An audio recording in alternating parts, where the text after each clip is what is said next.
Bismillahirrahmanirrahim. Assalamu alaikum dear students. How are you? I hope you'd be fine. This is new syllabus primary mathematics workbook 5B.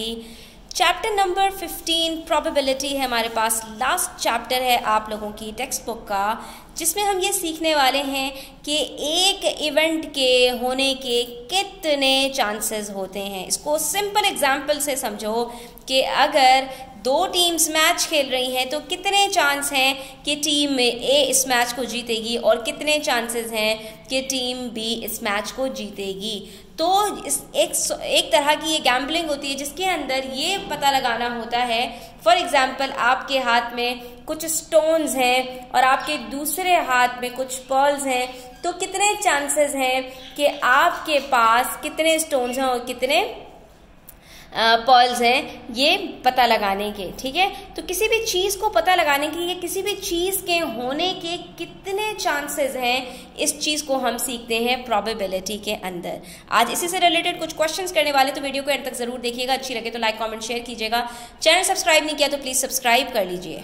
पहले एक example से समझते हैं कि Sam एक बच्चा है, उसके पास 20 मार्बल्स हैं एक बैग के अंदर. ठीक है, जिसमें से 13 मार्बल्स ग्रीन हैं, 3 येलो मार्बल्स हैं, 3 रेड मार्बल्स हैं और सिर्फ एक ब्लू मार्बल्स है. ठीक है, आपको टोटल डिस्ट्रीब्यूशन बता दी कि 20 मार्बल्स में से ये 4 कलर के मार्बल्स हैं और सबकी क्वांटिटी कितनी कितनी है. एक की 13, एक की 3, दूसरे की भी 3 और जो चौथा है उसके सिर्फ 1 है. ठीक है, तो आपसे यहाँ पे सवाल ये पूछ रहे हैं, what are the chances of Sam picking a marble of each colour. Sam के कितने चांसेस हैं कि वो एक मार्बल को, हर कलर के एक एक मार्बल को कितनी दफा जो है वो उठा सकता है.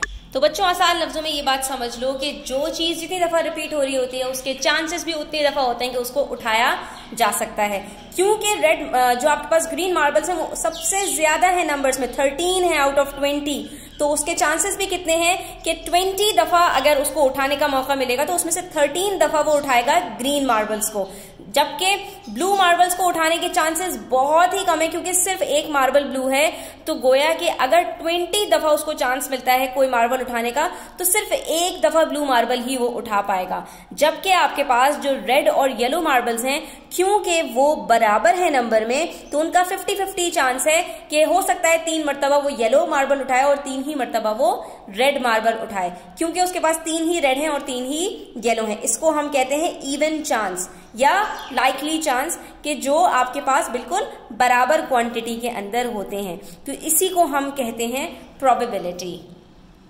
तो इसका मतलब ये हुआ कि प्रोबेबिलिटी के 5 टाइप्स हैं. ठीक है, जो चीज सबसे ज्यादा होती है क्वांटिटी में, उसके सबसे ज्यादा चांसेस होते हैं, उसको कहते हैं लाइकली प्रोबेबिलिटी. ठीक है, जो चीज सबसे कम होती है क्वांटिटी के अंदर, उसके चांसेस सबसे कम होते हैं, तो हम उसको कहते हैं अनलाइकली प्रोबेबिलिटी. ठीक है, जो चीज आपके पास 2 सेम क्वांटिटी के अंदर होते हैं, उनके 50-50 चांस होते हैं कि वो आपके पास आ सकती हैं बराबरी के साथ, तो उसको कहते हैं इवन चांस ऑफ प्रोबेबिलिटी. और कुछ चीजें आपके पास होती हैं जिनके 0 चांस होते हैं, जो चीज होती ही नहीं है उसके अंदर, तो उसको हम क्या कहते हैं, इम्पॉसिबल प्रोबेबिलिटी. और कुछ चीजें ऐसी होती हैं जिसका सिर्फ एक ही नंबर होता है, तो आप उसको कहते हैं certain probability. For example, the chance of the sun rising in the morning is certain, क्योंकि सूरज लाजमी जो है वो निकलता है. तो सूरज निकलेगा या नहीं निकलेगा, इसकी कितनी प्रोबेबिलिटी है, ये सर्टेन है कि वो निकलेगा. तो उसकी प्रोबेबिलिटी क्या है, उसकी प्रोबेबिलिटी हमेशा 1 होगी. जो चीज यकीनी होती है उसकी प्रोबेबिलिटी क्या होती है, 1 होती है. ठीक है,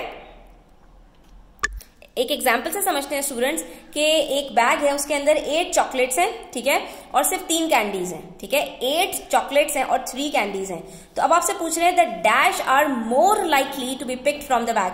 सबसे ज्यादा मोर लाइकली कौन सा है, 2 ही चीजें हैं. जो ज्यादा क्वांटिटी के अंदर होगा उसके चांसेस भी ज्यादा होंगे.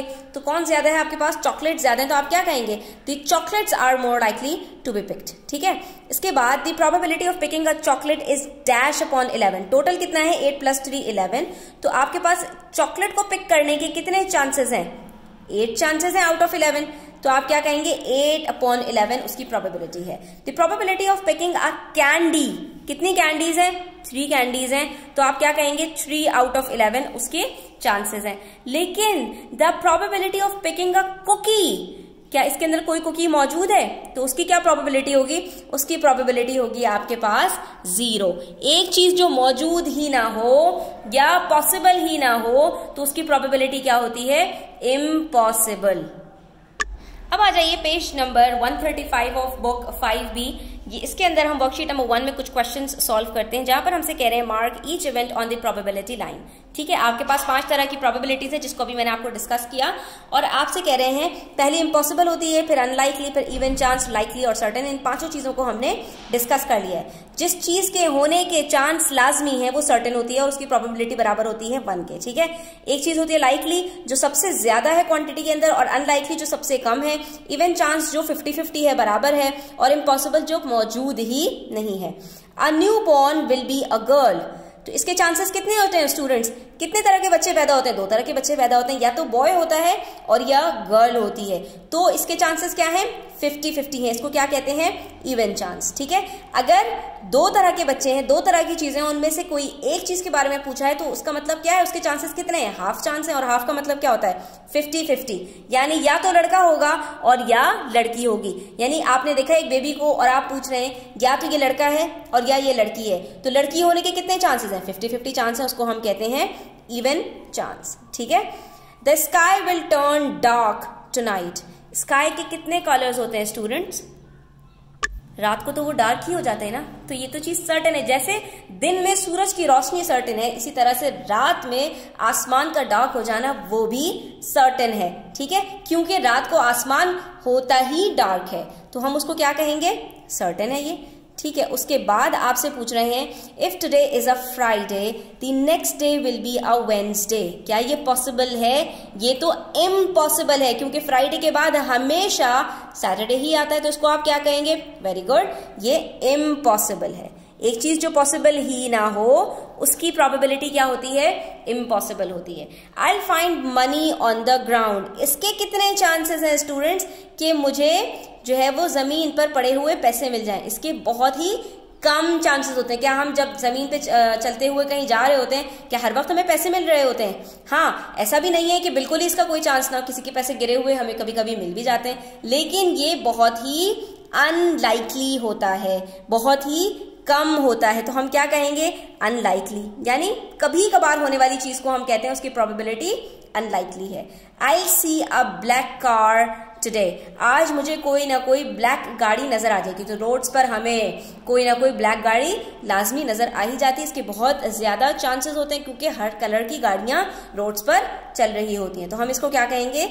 It is likely. ये बहुत ही यानी कि कोई ऐसी चीज नहीं है कि जो पॉसिबल ना हो, ये बिल्कुल पॉसिबल चीज है और ये बहुत ही आम चीज है।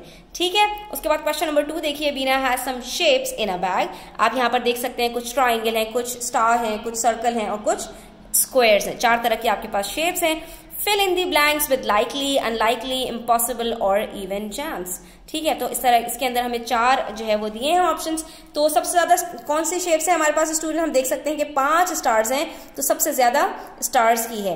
टोटल कितनी शेप्स हैं? 5 स्टार्स, 3 ट्राइंगल्स, 8 और 3 ही हमारे पास स्क्वायर्स है। तो आप देख सकते हैं ट्राइंगल और स्क्वायर्स बराबर हैं और सिर्फ एक हमारे पास जो है वो सर्कल है। तो टोटल शेप्स हमारे पास जो है वो 12 है। ठीक है, इसमें से सबसे ज्यादा हमारे पास स्टार्स हैं, तो ये 5 स्टार्स हो गए, 3 ट्राइंगल्स हो गए, 3 ही स्क्वायर्स हो गए और सिर्फ 1 जो है हमारे पास सर्कल है। तो इसके अंदर सबसे ज्यादा चांस किसके हैं? It is dash that Beena picks a star. जो चीज सबसे ज्यादा होती है वो क्या होती है स्टूडेंट्स? वेरी गुड, वो लाइकली होती है। और it is dash that Beena picks a triangle. Triangle और स्क्वायर दोनों के बराबर है चांसेस, तो क्या कहेंगे? It is even chance that Beena picks a triangle. It is dash that Beena picks a circle. Circle सबसे कम है, तो क्या है?